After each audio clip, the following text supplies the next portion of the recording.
This is Gary from Pickleball Travel, the travel agency for pickleball players, and we have Gwyneth in the Pickleball Travel Podcast. She spent the last 15 years living and working in the Middle East and North Africa, and she's also a National Geographic expert and explorer who leads Nat Geo branded tours. I live and work in Egypt. I've been there for 4 years. This is going on my 5th.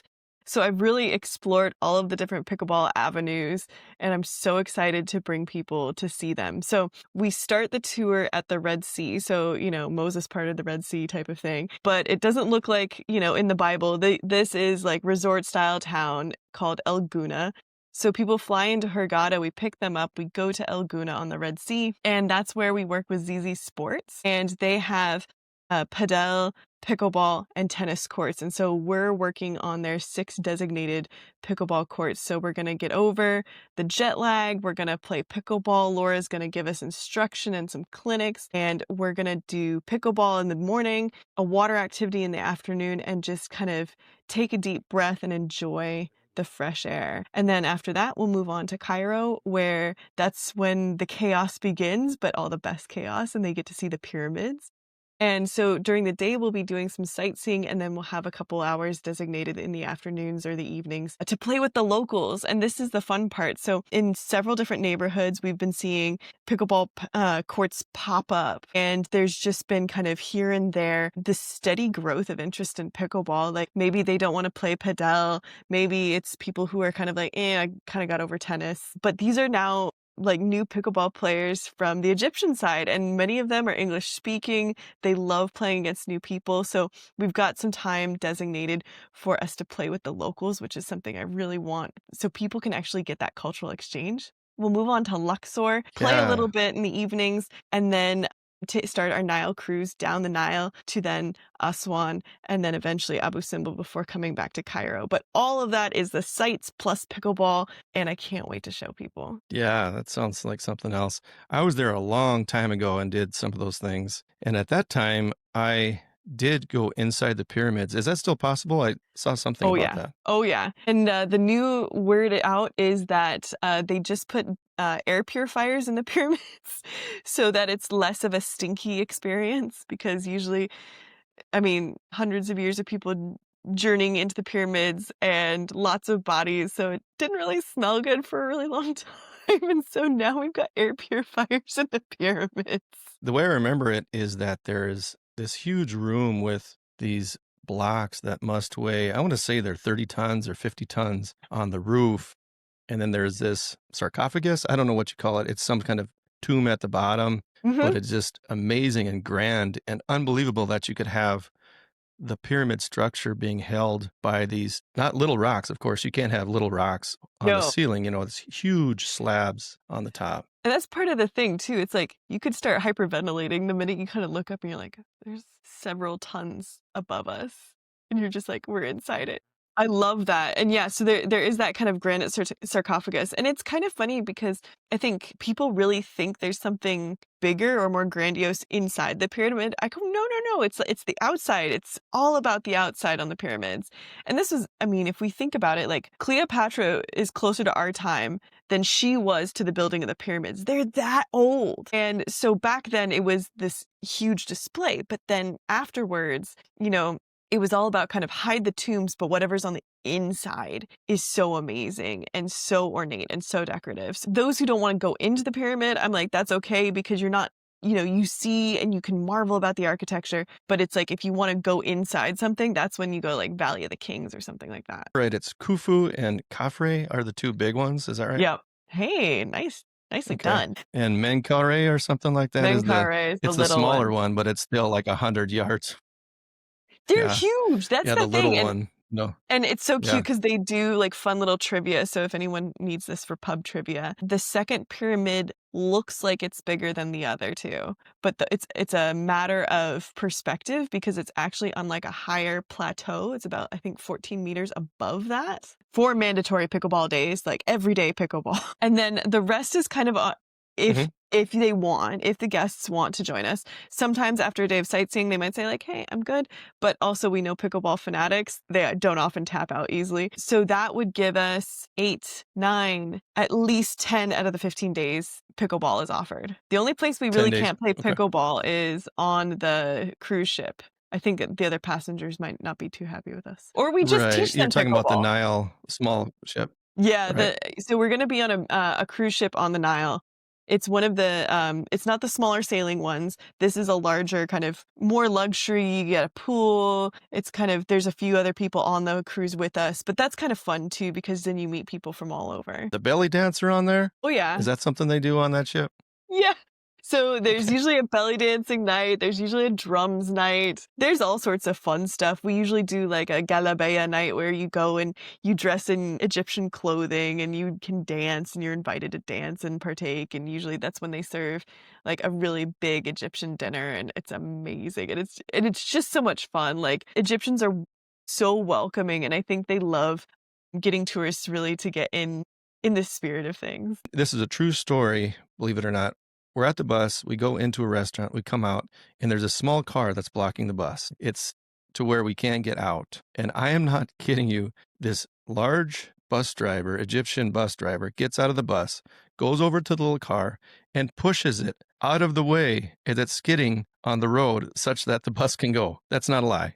It is the most unbelievable thing I I love think I've that. seen in my whole life. As far as the pickleball courts themselves, are they fairly close to the Red Sea? So the ones in Guna, yes, we're about, I mean, we're probably not, maybe 300 feet off of the water. So we've got It's awesome. wind screens because it gets a little windy over there. Exit the courts and pretty much walk down, and you kind of come into Guna's downtown, and then you can just keep walking. Just you can literally go to the beach right away. And it's a great city because That's they awesome. speak English. It's very Western facing, so they're very much want the foreign tourists there. It's not kind of the chaos Cairo is, or like even the pyramids, right, where people are hawking things at you. It's a really calm place to start, which is kind of what I want for everyone, just to just kind of like take a deep breath. That was a long flight. Let's play pickleball, enjoy ourselves, and kind of like rest up for what comes in Cairo. Right. Because Cairo is fast and busy, and it makes sense to be a little prepared for it. It's one of the densest cities in the world. I think people don't, people think like, oh, the pyramids, everyone goes to school on camels. And oh no, like there's fast cars. They're building extensions to the metro that's going to be Africa's first monorail. It's 30 million people in Greater Cairo. It's huge. And so I think Cairo is usually a big shock to the system to a lot of people, I think. But I think, one of the most enriching parts about being in such a big city is especially, even if you come from a big city in the States, it's not the same vibe. And so the vibe in Cairo is either embrace the chaos or get run over. But that's also why they have me. So like I can kind of do the shock absorbing while they do the looking and kind of show them around safely and calmly. Yeah, it's amazing that you have been there for so long. And obviously, with your field, it's an interesting place for you to be. I'm curious if that's something that you always had dreamed about or thought about spending so much time in Egypt. The irony of it is so good, Gary. Like kind of one of those fated occurrences. Like sometimes we might say fate, some might say God's will. In Arabic, they call it maktub, like it was written. So back in undergraduate, I was supposed to study abroad in Egypt and I wanted an Arabic program and I was still really into archaeology. I was like, yes, let's dig in the dirt. And at the time I was like, I'm going to go to Egypt naturally. And this is summer 2010. And I looked at the price of the program and it was way ridiculous expensive and I couldn't afford it. I'm a little Nebraska college student. So I found a program in Morocco that was double the time and half the price. And I went to Morocco and it was so fortuitous because the Arab Spring kicked off in that winter, December and January or January 2011. And so if I had loved Egypt, I would not have been able to go back for years. Whereas I went to Morocco, I had amazing time. I did all of my master's and PhD research in Morocco for the next 10 years. And then by the time I got my PhD and wanted a job, I was able to go to Egypt. And now this time they had to pay me instead of me having to pay them. And so it felt like How nice everything is kind of that? came at the right time. Of all the sites, the pyramids, the Nile cruise, and all the rest, what do you personally find the most moving and why? Oh boy. Like 10 out of 10, Abu Simbel. They're like the hardest to get to, more or less, because it's past Aswan. So we're talking about like the furthest south as close to the Sudanese border as you can get. You go through, so they're two seated on each side, and you go through, and there's these beautiful Egyptian gods, and of course the painting of the hieroglyphs are absolutely gorgeous and vibrant, you wouldn't believe. And then, so you add that layer of like, ancient Egyptians did this. Are you kidding me? This is so crazy. Like, stone tools, what? And then you go, they moved this in the 60s. And there was questions about like, can we move it up like inch by inch every day via hydraulics? It's like, no, we can't do that. No, we're going to take it and cut it piece by piece and put it back together. Absolutely insane. You see like the work of human hands of like, you see mistakes, you see like, there's a great example. So we've got like the regular pyramids.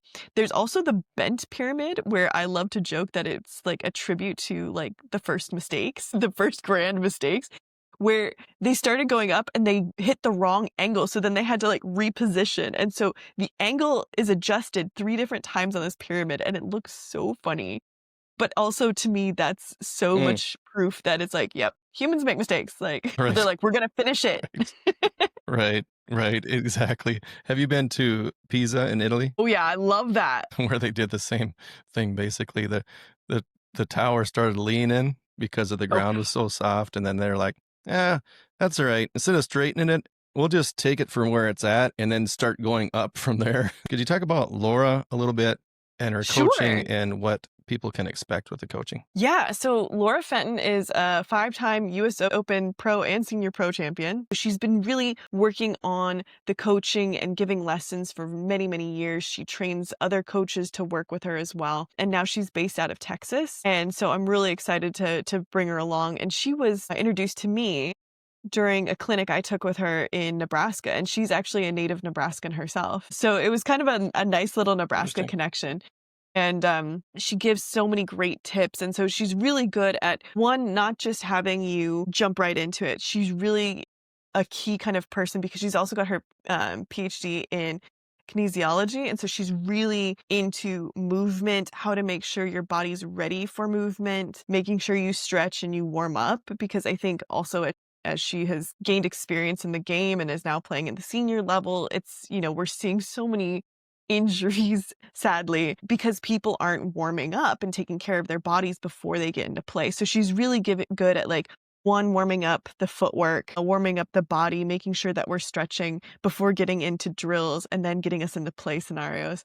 So the 4 days in Guna are really going to be kind of intensive clinic days where we're going to have 2 hours each and then probably another hour of play where it's like we're going to work on skills, build skills for people of all different skill levels. So we not only have Laura, but we also have Sharif Zahar, who is also a sports psychologist. He's based in Guna. He did college tennis back in the day in the States and then now lives there full time with his wife and sons. And so he is also there to, say we've got like a 5.0 player and they really want to be challenged, not with like maybe some 3.5. Because nothing's kind of less fun than, when you're kind of stuck in a group where either they're too high or they're too low for you.